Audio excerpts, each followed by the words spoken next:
India में protein की consumption बाकी सभी कंट्रीज से बहुत ज़्यादा कम है, और ये प्रॉब्लम एक्चुअली आज से नहीं शुरू हुई, ये इसका रूट्स जो है वो हमारी हिस्ट्री से हैं। अंग्रेज़ों का रूल था यहाँ पे, तो आपको मालूम होगा, तो उन्होंने काफ़ी कुछ अपने कंट्रोल में लिया था।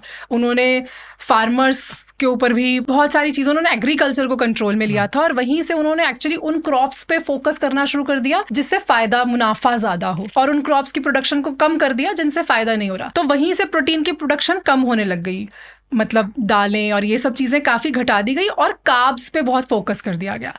और हमारे फार्मर्स को खाने के लिए भी वो वाली चीज़ें दी जो सस्ते में हो जाए। तो तब से हमारा कार्ब्स का कंजम्पशन ऐसा बढ़ा और प्रोटीन का कंजम्पशन इतना कम हुआ कि वो आज तक की जनरेशन्स में चलता आ रहा है, क्योंकि अब हमारी भूख ही कार्ब से मिटती है। हाउएवर अगर हम फॉरेन कंट्रीज में देखेंगे तो प्रोटीन की कंजम्पशन बहुत ज़्यादा है और कार्ब्स लिमिटेड है। मैं उनकी बात कर रही हूँ जो हेल्दी घर का खाते हैं, अनहेल्दी जंक तो अलग चीज़ है। तो प्रोटीन की कंजम्पशन बाकी पूरे वर्ल्ड में, एटलीस्ट डेवलप्ड कंट्रीज में बहुत हाई है, कार्ब्स कम है। इंडिया में ये रिवर्स है, कार्ब्स ज़्यादा है, प्रोटीन कम है। तो प्रोटीन पे फोकस करना बहुत इंपॉर्टेंट है, ये इंश्योर करना कि हर मील में प्रोटीन हो। ये नहीं होता, इंडिया की प्लेट के अंदर प्रोटीन है ही नहीं, आलू पराठे में प्रोटीन नहीं है, रोटी और सब्जी में प्रोटीन नहीं है। So we need to have protein in each and every meal. अब चाहे कोई वेजिटेरियन हो, नॉन वेजिटेरियन हो, you have so many options to include protein in your diet. मगर वेज की ही मैं बात करूं तो दालें, चने, छोले, राजमा, योगर्ट, ये सभी चीज़ों में प्रोटीन है, तो इनको हम अच्छे से लें। सोया, पनीर, डेयरी, सब में प्रोटीन है, तो इनको हम सही तरीके से लें।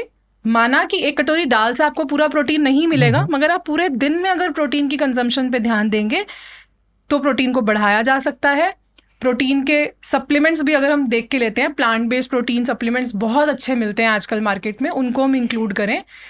तो क्या होता है ना, लोग प्रोटीन सप्लीमेंट लेने से पहले बोलेंगे कि सप्लीमेंट, हाँ मैंने इसमें तो क्या होगा, ये होगा, वो होगा। सड़क से समोसा लेने वक्त नहीं सोचेंगे कौन से तेल में होगा, क्या होगा, अरे बहुत स्वाद है, स्वाद अच्छा है, हाँ समोसा सही है, बढ़िया है, टेस्टी, उसकी चटनी बड़ी अच्छी होती है, मगर प्रोटीन ये तो सप्लीमेंट है। हाँ। सारा ज्ञान प्रोटीन सप्लीमेंट पे लगाएंगे, मगर समोसे पे कोई ज्ञान नहीं आएगा, वहाँ स्वाद आएगा। So make the right choices.